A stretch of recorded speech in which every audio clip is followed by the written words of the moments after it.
Halo semuanya, Assalamualaikum warahmatullahi wabarakatuh. Perkenalkan, nama saya Yanita Tiasning Wardani dengan NIM 201180002. Di sini saya akan menjelaskan tentang apa saja posisi dan strategi percepatan pembangunan di Indonesia. Berikutnya ada negara miskin, negara berkembang, dan negara maju. Kemiskinan merupakan permasalahan utama dalam pembangunan ekonomi di negara berkembang, seperti di Indonesia.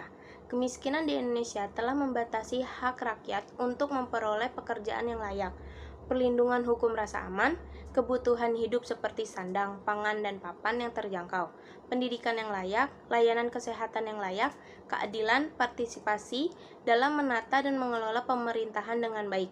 Negara-negara miskin seperti Sudan Selatan, Republik Afrika Tengah, dan Burundi. Negara miskin yaitu negara yang rakyatnya memiliki kesejahteraan atau kualitas hidup yang tinggi.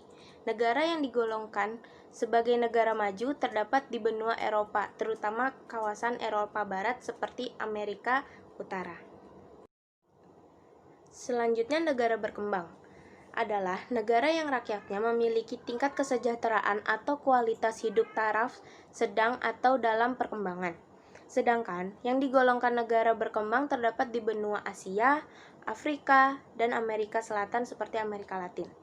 Tolak ukur atau indikator dalam penggolongan negara sebagai negara maju atau negara berkembang dibagi menjadi 5 poin. Yang pertama, pendapatan per kapita. Yang kedua, jumlah penduduk miskin. Yang ketiga, tingkat pengangguran. Yang keempat, angka kematian bayi dan ibu melahirkan. Dan yang terakhir, angka melek huruf. Lalu yang selanjutnya ada posisi dan kondisi negara Indonesia saat ini. Kondisi saat ini di mana Indonesia sebagai negara yang memiliki bonus demografi yang seharusnya sedang dalam kondisi membangun sebuah kekuatan ekonomi yang sangat besar harus mengalami keterlambatan ekonomi akibat dari wabah virus ini, di mana kondisi saat ini membuat perekonomian negara menjadi terganggu. Selain itu, adanya program PSBB atau yang bisa kita sebut sebagai physical distancing di berbagai daerah sebagai langkah negara dalam mencegah penularan virus tersebut ternyata memiliki dampak yang buruk dalam segi pertumbuhan ekonomi. Lalu ada kondisi Indonesia saat ini, di mana kondisi saat ini secara tidak langsung membuat ekspor dan impor produk menjadi terganggu, serta berkurangnya atau melambatnya laju investasi. Hal ini terjadi akibat dari sulitnya masuk investasi dari luar akibat pengaruh wabah virus ini. Banyaknya tenaga kerja produktif yang harus mengalami putus pekerjaan. Lalu ada pentingnya infrastruktur untuk kemajuan sebuah bangsa. Pentingnya pembangunan nasional merupakan salah satu usaha untuk mewujudkan tingkat kesejahteraan masyarakat. Dalam rangka meningkatkan taraf hidup masyarakat, pemerintah giat melaksanakan program-program pembangunan ekonomi yang meliputi usaha-usaha untuk membangunkan kegiatan ekonomi dan menciptakan iklim usaha yang kondusif serta mempertinggi tingkat pendapatan masyarakat. Lalu yang selanjutnya ada strategi percepatan pembangunan negara yang memiliki 3 poin. Yang pertama ada peningkatan pengembangan kemampuan SDM dan iptek. Yang kedua ada peningkatan iklim investasi, iklim usaha yang kondusif, dan pemberian insentif fiskal dan non-fiskal. Dan yang terakhir ada percepatan pembangunan konektivitas atau infrastruktur dari antar wilayah pertumbuhan serta antar wilayah koridor ekonomi, antara lain percepatan pembangunan infrastruktur pelabuhan, bandara, jalan, energi, dan telekomunikasi, serta air bersih. Lalu ada peran rakyat dalam pembangunan. Yang pertama, peran masyarakat adalah sebagai suatu strategi. Peran masyarakat merupakan strategi untuk mendapatkan dukungan masyarakat. Berikutnya, peran masyarakat sebagai suatu kebijakan. Masyarakat merupakan subjek yang potensial dikorbankan atau terkorbankan oleh pembangunan. Berikutnya, peran masyarakat sebagai alat komunikasi. Peran serta masyarakat ditujukan untuk mendapatkan informasi untuk pengambilan keputusan-keputusan pemerintah.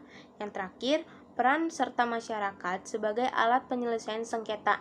Pada tahap ini, peran serta masyarakat didaya gunakan untuk meredam konflik melalui upaya pencapaian konsensus dari pendapatan-pendapatan yang ada.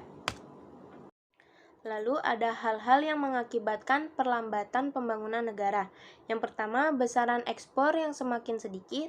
Yang kedua, pengadaan dan penyaluran sarana produksi. Yang ketiga, terbatasnya kemampuan dalam penguasaan teknologi. Yang keempat, kurangnya sumber daya manusia berkualitas. Yang kelima, lembahnya struktur permodalan dan akses terhadap sumber permodalan. Yang keenam, ketersediaan lahan dan masalah kesuburan tanah. Selanjutnya, ada solusi percepatan pembangunan negara. Yang pertama, ada pengembangan daerah tertinggal, kawasan perbatasan, dan rawan bencana. Yang kedua, ada pengembangan kawasan strategis dan cepat tumbuh. Yang ketiga, penataan dan pengelolaan pertanahan.